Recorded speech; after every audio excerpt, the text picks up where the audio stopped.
Hello friends, once again I welcome you all, and probably this class will be the concluding class on Dr. APJ Abdul Kalam's I have three visions for India. So students, as you know, since we started this particular lesson, we have been talking about the ideological stand that APJ Abdul Kalam has. Initially, we discussed about his three visions. Later on, he talked about the turning points in his life and how he could really have certain milestones also. And subsequently, I discussed about the expectations that APJ Abdul Kalam has from the Indians like us. In fact, he requested all of us to spare 10 minutes for him. He wanted we, the Indians, the citizens of this nation, realize and recognize the kind of responsibility that we have. Of course, we do talk about the foreigners. We do talk about the developed countries. We like to have cleanliness, sophistication, automation, and everything around us.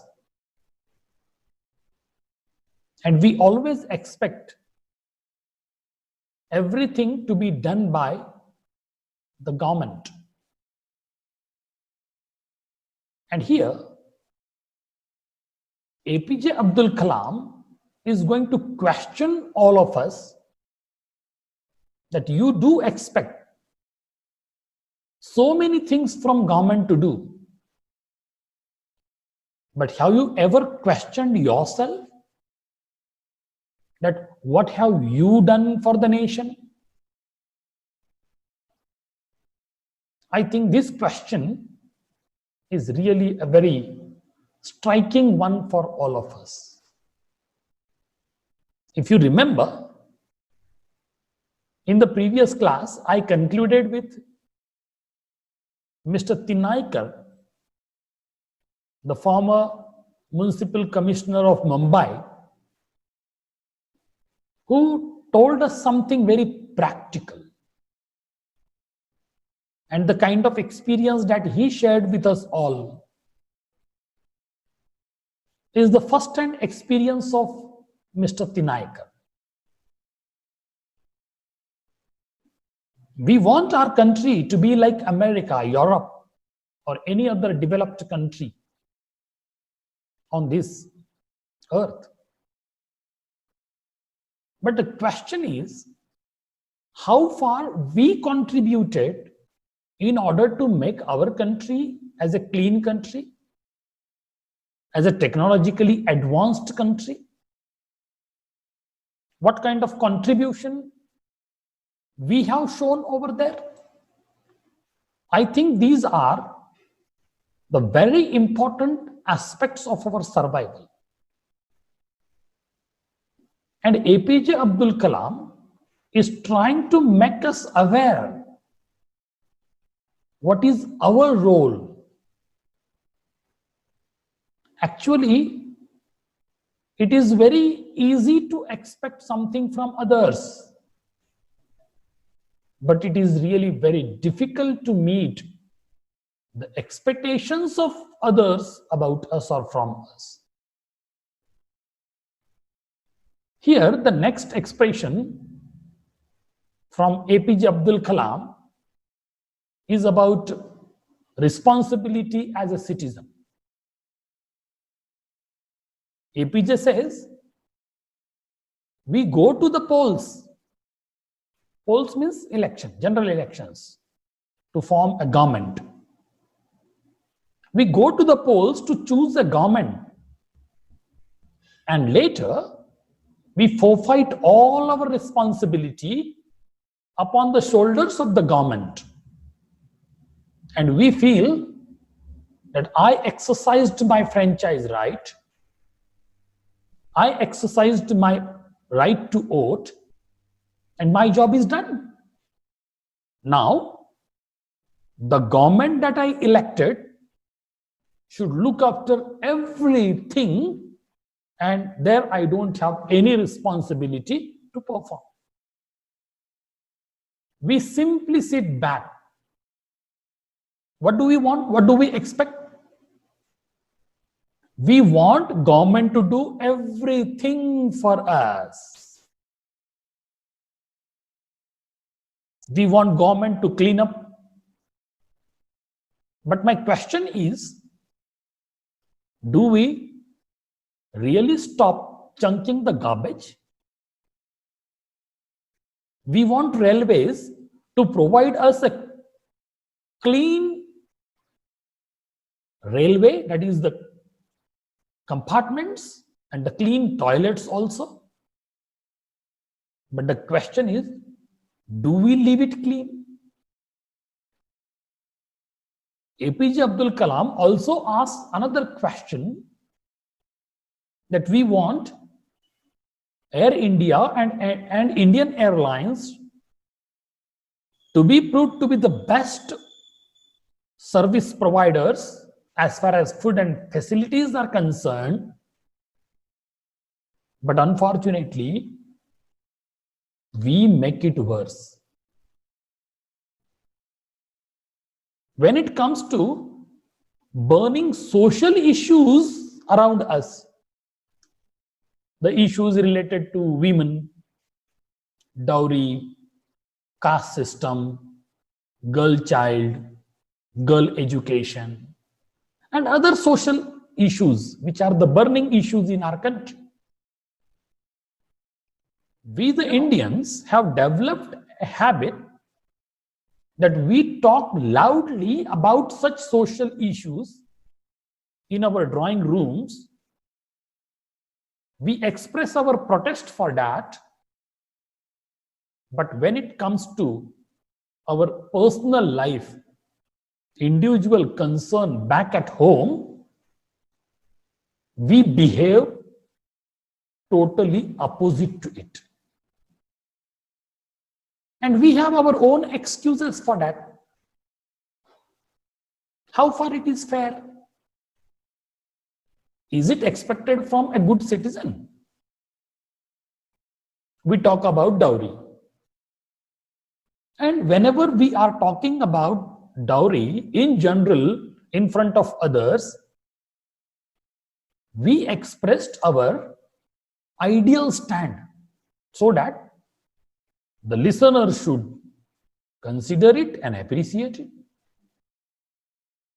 But when it comes to the exercise of the same in the personal life, whether it is your own case or in case your son or brother who is asking for a dowry, how many efforts we have put in order to stop it?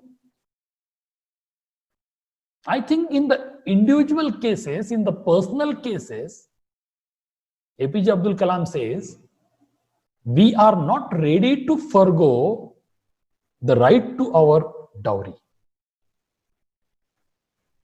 And still we question, systems should change. The question is, who is going to change the system? Because we speak one thing in front of other to express our ideal stand, and when it comes to the implementation of the same at the personal level, I unfortunately say that we behave totally opposite to what we spoke of. So here we have a kind of dual or a double role that we play always. And that is not expected from anybody. A good citizen who has his own mindset, who has his own ideological stand, he should continue to be with what he spoke, what he expressed in front of others. And we keep expecting that somebody from the government, somebody from the society should come up well, should change the system. But now the question is, what is a system? APJ Abdul Kalam says, a system consists of our neighbors, households, surrounding, communities, people around, and the government, of course, the elected government in a democracy. That is all the part and parcel of a system. Everybody is the integral part of a system. If a system is good, we contributed to make it good. If the system is bad, it means we are responsible for it. So we always dump our responsibility on the responsibility upon others. So we dump our responsibility upon the shoulders of others. APJ Abdul Kalam passed a sarcastic remark about our behavior in India. He says, we want a change and we want someone to change, but we are not ready to change ourselves. How far it is reliable? We want certain change to take place, but we don't want to initiate. We want a clean country, but we throw away the garbage anywhere we want. We want technological automation, but we disturb the system. We want clean toilets and railways, we make it dirty. We want airlines to provide us good quality of food, but we spoil everything there in the flight. The question is, how the system will really change? So this is the question that APJ Abdul Kalam is trying to raise from this platform. He is also saying that when it comes to us personally, actually making a positive contribution to the system, we lock ourselves. Because we want Mr. Clean to come to do the miracles. We want somebody who will be the incarnation of God to come to India and change this country as if it is a magic wand in a very short span of time. We still have that kind of tendency in our mind. When it comes to change something, we lock ourselves like a lazy coward, hounded by our fears. We run to America, we run to Europe, we go abroad. And unfortunately, what do? We bask their glory and praise their system for every opportunity that we get. Of course, they have so many things to be appreciated. We should appreciate, no doubt. But we always try to show down our country and we continue to bask the glory of Americans, Europeans, and the developed countries in the world. But whenever these Indians, those who left India, now working abroad for other countries, making them more technologically advanced, and they show India down. And they continue to appreciate the glory of foreign land as if it is their land. APJ Abdul Kalam has added one more very interesting thing here. When an Indian who is immigrated to America, working somewhere in New York, when he finds New York insecure for himself, he will run away from New York and he will try to find a job or work in England. What happens in England then? When he experiences unemployment issues in England, he will take another flight to the Gulf countries, Arabian countries, and when the Gulf gets involved into a war,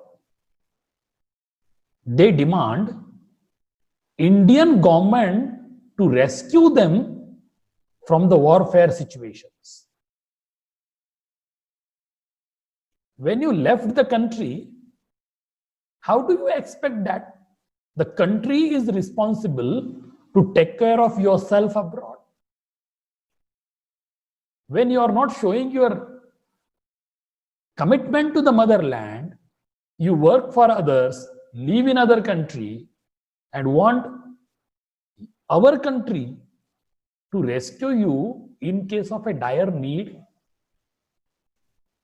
No Americans come, no European come, no Gulf country is going to take care of you, and you want Indian government to intervene and bring you back to your motherland safely, that too at the cost of the government of India.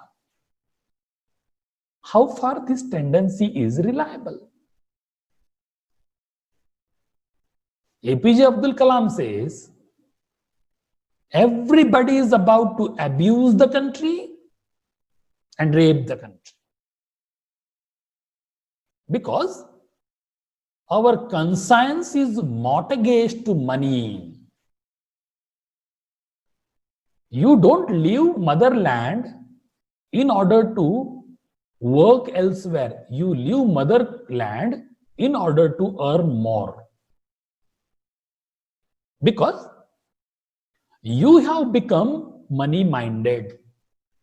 And this money-centric ideology is making you or forcing you to run away from the motherland and work for others abroad, because they continue to progress more and more, and unfortunately we experience the brain drain, because our talent, which is expected to work in India, that goes outside elsewhere in the other countries and work for them.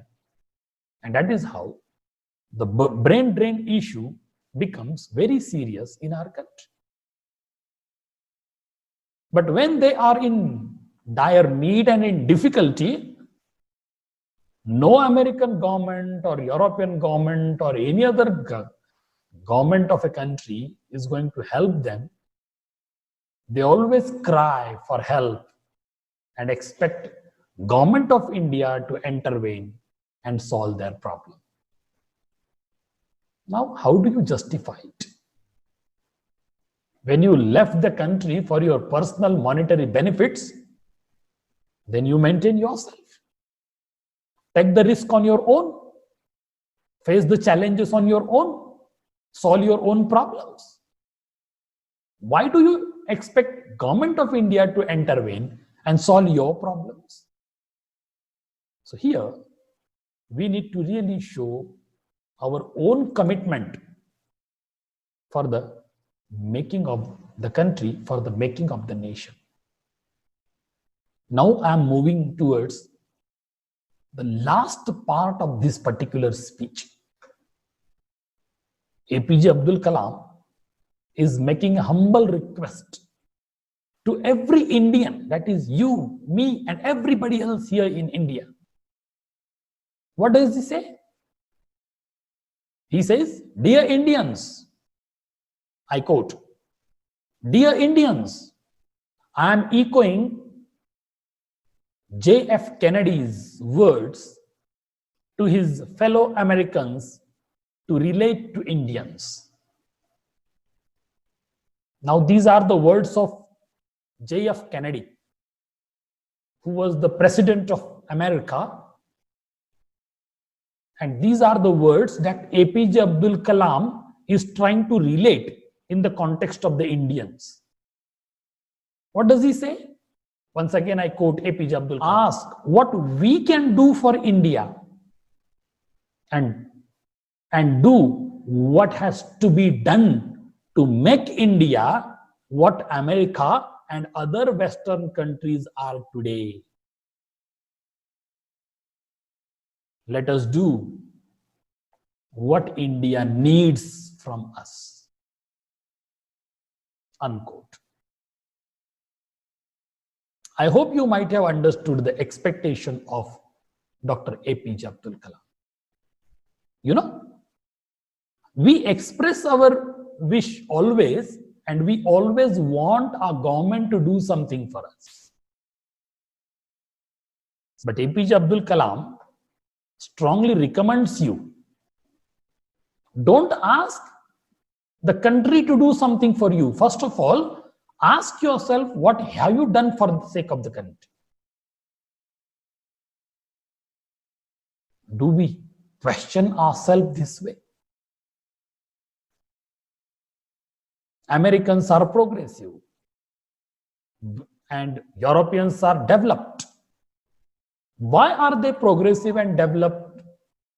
Because they don't question their government and expect everything from the government. They show off their commitment for the nation, and first they do for the sake of the nation in order to make their country a very good country in the world. Sophisticated, clean, technologically advanced country in the world. Because they have their own, either a trifle or a major contribution in the making of the country. And towards the end, APJ Abdul Kalam has made an appeal, a general appeal to everybody. He expects all of us to join hands with him. And he concludes his speech by saying, "Let us do what India needs from us." Every individual has a role to play. Engineers will build the nation in their own ways. Teachers will build the nation in their own ways. Doctors will build the nation in their own ways. Every profession that you talk about, every individual that he works for the sake of the self and for the nation has a role to play in order to develop our country. And that's why APJ Abdul Kalam makes an appeal towards the end of his speech, and he says, "Let us do what India needs from all of us. And until and unless we do it, this country won't develop in the course of time." If you really go through the entire speech delivered by Dr. APJ Abdul Kalam, you will realize that he has given a very vital message to the citizens of India for developing this country, that is India, as a developed country. his mantra for this is, don't ask what country has done for you. Always think what you can do for the sake of the country. He cites several examples about the typical eccentric behavior of the Indians, the way we go abroad, the way we live and behave there, and the kind of controversial and the quite opposite behavior that we have in India. All these things APJ Abdul Kalam has very systematically presented. Personally, when it comes to make any comment about APJ Abdul Kalam's speech, what I personally feel that this is a very convincing and inspiring talk delivered by Dr. APJ Abdul Kalam. As you know that this is a speech delivered by Dr. APJ Abdul Kalam at Indian Institute of Technology, Hyderabad. And the narration is in the first person. In the entire speech, of course, I stands for APJ, we stands for Indians. And he has expressed in the first narration and uses the second person, that is you, of course, for multiple times in the entire speech, that involves the audience and of course for us, because we are the readers of this text now. And that is how he has very effectively addressed to the audience, of course, firsthand. And now we, the readers of this speech, after many years, now it is available for us in the form of a speech and text. And we do have our own concerns in this respect.